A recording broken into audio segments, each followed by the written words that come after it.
Vamos a hablar del derecho constitucional, y cuando hablamos de derecho constitucional cabe preguntarse ¿qué es una constitución? La constitución es una norma fundamental que organiza el Estado y determina la relación existente entre gobernantes y gobernados.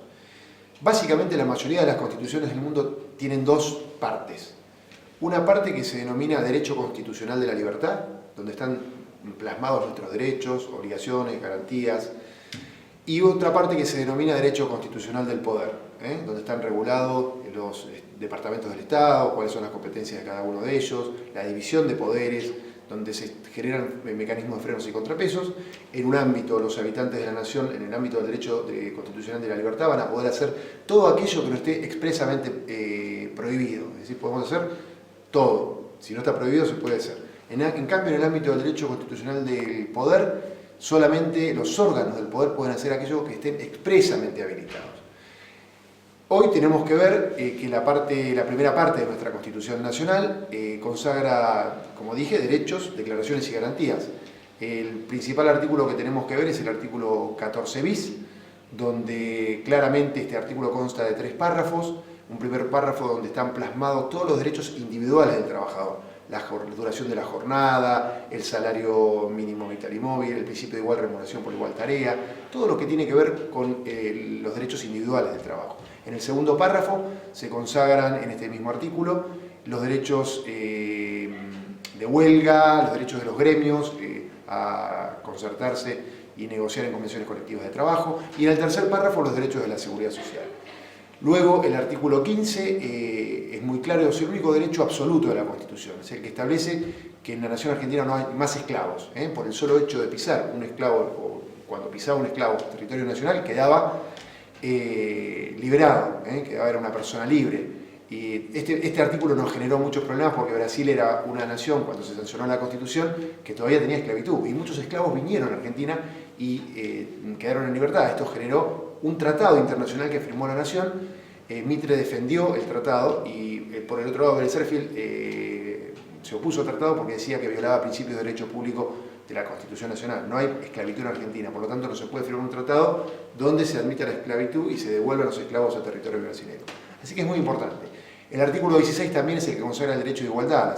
Los habitantes de la nación somos iguales ante la ley, admisibles en los empleos, sin otra condición que la idoneidad. Ustedes ahora van a tener que rendir un examen de idoneidad.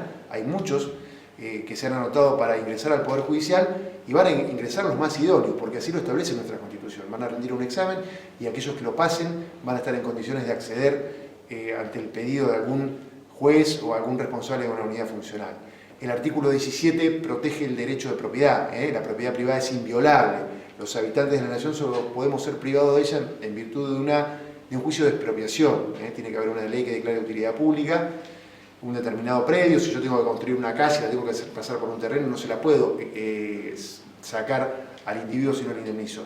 Declaro que por ahí va a pasar la calle a través de una ley que declara la utilidad pública, luego indemnizo y recién ahí puedo construir la calle. Eso es porque tenemos la garantía del derecho de propiedad. Luego, en el artículo 18 de la Constitución Nacional se consagran los principios esenciales del derecho penal: la defensa del juicio de las personas, el principio de retroactividad de la ley penal, el principio de juez natural, vamos a ser juzgados por jueces designados por la ley antes del hecho de la causa. También hay preceptos que tienen que ver con el funcionamiento de las cárceles, la eliminación de la pena de muerte por causas políticas. Claramente dice el artículo que las cárceles de la nación serán sanas y limpias para seguridad y no para castigo de los reos alojados en ellas. Luego tenemos un artículo que es fundamental, que es el artículo 19, donde claramente se consagran, se plasman el derecho a la intimidad, el principio de reserva, Las acciones privadas de los hombres que de ningún modo ofendan el orden y la moral pública o perjudican a un tercero, quedan reservadas a Dios y exentas de la autoridad de los magistrados. Ningún habitante de la nación puede ser privado de lo que la ley no manda, ni obligado a hacer lo que ella no prohíbe. Así que claramente aquí tenemos delineado en el ámbito del derecho constitucional de la libertad qué podemos hacer los ciudadanos, los habitantes de la nación. Luego el artículo 31 es muy importante porque es el que establece que la Constitución es la ley suprema, está por encima de todo el resto de las normas del ordenamiento jurídico. Y dice concretamente el artículo 31, esta Constitución, las leyes de la nación, que en su consecuencia se dicten por el Congreso, y los tratados celebrados con potencias extranjeras son la ley suprema de la nación. Esta trilogía normativa está por encima de todo el derecho. No obstante, las disposiciones de las constituciones y leyes provinciales, que deben adecuarse a la Constitución Nacional. Este principio es liminar, es muy importante. La Constitución nuestra fue reformada por última vez en el año 1994. Se la modernizó, se incorporaron muchos institutos en lo que se denomina nuevos derechos y garantías. Ahí tenemos, por ejemplo, en el artículo 41 regulado la tutela, la protección del medio ambiente. En realidad, la tutela del medio ambiente es una facultad que tienen las provincias, porque cada provincia tiene su propia realidad ambiental y está bien que cada provincia dicte sus códigos ambientales. Pero hay, a partir de esta norma del artículo 41 de la Constitución, el Congreso tiene la facultad de dictar una ley de presupuestos mínimos para que las provincias respeten un estándar mínimo en aras a proteger, a tutelar al medio ambiente. El artículo 42 consagra los derechos del consumidor. Es muy importante también porque nosotros permanentemente vivimos concretando relaciones de consumo y ahí tenemos garantizado por la Constitución la protección de este derecho frente a una empresa grande que no está en la misma posición que nosotros. Entonces las leyes protectoras del consumo equiparan y nos colocan en un pie de igualdad.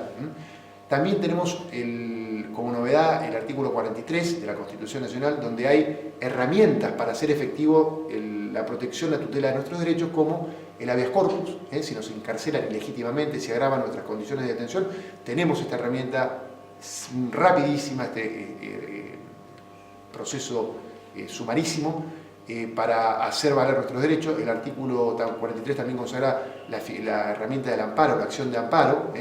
Ahora ya la acción de amparo está dirigida a tutelarnos cuando el poder público o los particulares afectan de manera con ilegalidad y arbitrariedad manifiesta un derecho de jerarquía constitucional, un derecho consagrado en un tratado internacional, etcétera, etcétera. Y también tenemos el habeas data. Cuando nosotros, no sé, tuvimos la desgracia de caer de incurrir en alguna deuda que no hemos saldado, el Veraz, por ejemplo, nos registra como deudores. Puede ser que nos registren incorrectamente, puede ser que nos registren durante un periodo de tiempo que no lo tienen que hacer. Entonces nosotros tenemos la herramienta del habeas data para exigirle a ese banco de datos donde hay información nuestra que corrija la información, que la actualice. Y por último tenemos que hablar de la Constitución provincial.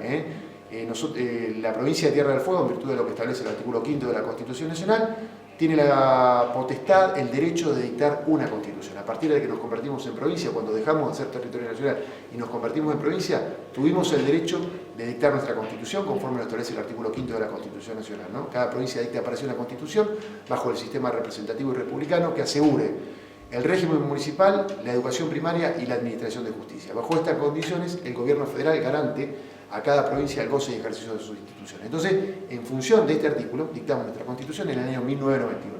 La juramos, tuve la oportunidad de jurarla el 1 de junio de 1991, estar presente cuando la convencional Elena Ruido Miconance nos hizo jurar al pueblo de la provincia la Constitución. Fue un orgullo, pero bueno, tenemos nuestra Constitución que fue muy novedosa, fue de avanzada realmente porque consagra institutos que no los tenía la Constitución Nacional, como por ejemplo la iniciativa popular, la consulta popular, la revocatoria de mandatos. Si nosotros no estamos de acuerdo con la gestión de nuestras autoridades, nuestros gobernadores, nuestros legisladores o nuestros concejales de Tolwyn, intendentes de Tolwyn, transcurrido el 50% del mandato, podemos iniciar una acción de revocatoria de mandato. Está reglamentado también por la ley, hay una ley especial dictada por la legislatura que regula este instituto. Pero bueno, también muchos de los derechos que se consagran en la Constitución provincial están ya en la Constitución nacional. Por ejemplo, el habeas corpus está en el artículo 42, la acción de amparo en el artículo 43, el habeas data en el artículo 44, tenemos también la tutela de la libertad de expresión en el artículo 46, el derecho de réplica en el artículo 47, que ya eran derechos que estaban, por ejemplo, en el Pacto de San José de Costa Rica, que era un tratado internacional al cual Argentina había adherido a partir de 1984. Nosotros ya teníamos este título, no con jerarquía constitucional, pero bueno, la Constitución de Tierra del Fuego fue novedosa en este sentido. Creo que la nota más destacada que tenemos que tener en cuenta de la Constitución de Tierra del Fuego respecto a esta primera parte de la que tenemos que hablar es que se han incorporado a la Constitución en el artículo 31 deberes. No solo tenemos derechos, garantías o declaraciones en la primera parte, sino que los ciudadanos tenemos deberes. Tenemos que preservar el medio ambiente, tenemos que cumplir la Constitución, tenemos que difundir los contenidos de la Constitución. Son deberes que la Constitución le impone al ciudadano. Algo novedoso porque no lo hace la Constitución Nacional.